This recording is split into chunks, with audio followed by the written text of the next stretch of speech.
السلام علیکم ناظرین، آپ دیکھ رہے ہیں پیام قرآن۔ میں ہوں آپ کا میزبان سعید رسول رضوی۔ تمام دیکھنے والے برادران و خواہران کو اس پروگرام میں خوش آمدید کہتا ہوں۔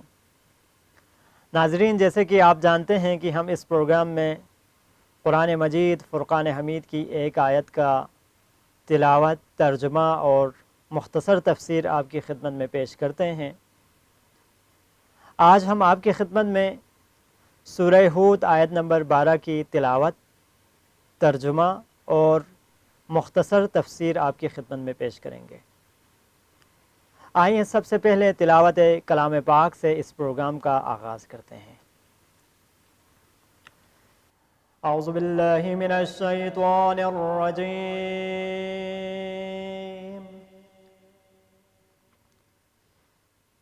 بسم اللہ الرحمن الرحیم، فَلَعَلَّكَ تَارِكٌ بَعْضَ مَا يُوحَىٰ إِلَيْكَ وَضَائِقٌ بِهِ صَدْرُكَ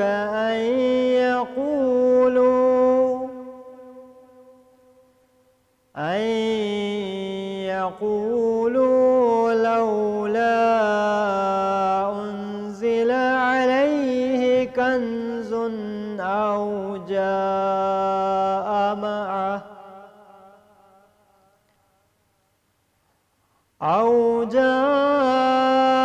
معه ملك إنما أنت نذير والله على كل شيء وكيل۔ صدق اللہ العلی العظیم۔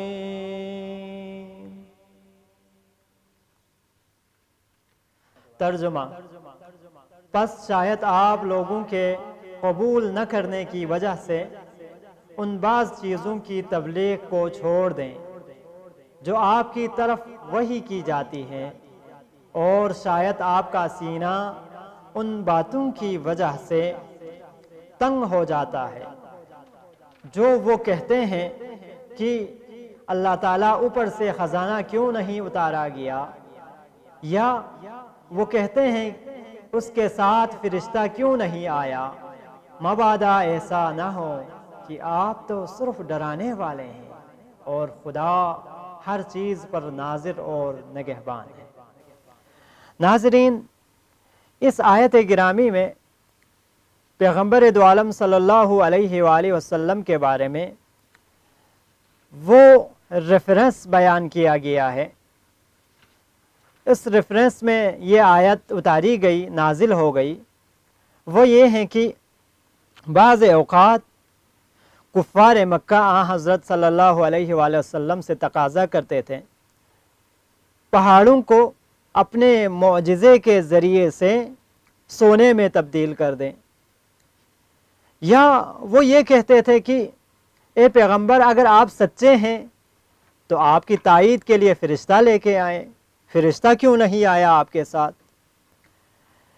اور اس کے ساتھ ساتھ کچھ ایسے لوگ بھی تھے جو پیغمبر دو عالم صلی اللہ علیہ وآلہ وسلم کی باتوں کو نہ ماننے کی وجہ سے، یا پیغمبر اکرم صلی اللہ علیہ وآلہ وسلم کی باتوں کو ٹال دینے کے لیے، یا بغض و حسد کی وجہ سے اس بات کی حق میں نہیں تھے کہ پیغمبر دو عالم صلی اللہ علیہ وآلہ وسلم مولا علی علیہ السلام کے بارے میں کوئی بات کریں، مولا کے بارے میں کوئی فضائل بیان کریں۔ وہ اس بات کے حق میں نہیں تھے، اور وہ اکثر یہی کہتے تھے کہ یہ بات تو ہم نہیں مانتے، وہ یہی کہتے تھے کہ یہ بات ہمارے لیے قابل قبول نہیں ہے۔ اسی لیے پیغمبر اکرم صلی اللہ علیہ وآلہ وسلم کا سینہ تنگ ہو جاتا، پیغمبر دو عالم مغموم ہو جاتے، اور پیغمبر دو عالم صلی اللہ علیہ وآلہ وسلم آیات الہی کے تبلیغ کو مؤخر کر دیتے۔ اس وقت یہ آیت گرامی نازل ہوئی جس میں کہا گیا اے پیغمبر، یہ کفار اگر آپ کو تنگ بھی کرتے ہیں، یہ کفار آپ کی بات کو نہیں بھی مانتے ہیں، اس کے باوجود آپ نے حق کی تلقین کرنا ہے، پیغام حق کو لوگوں تک پہنچانا ہے۔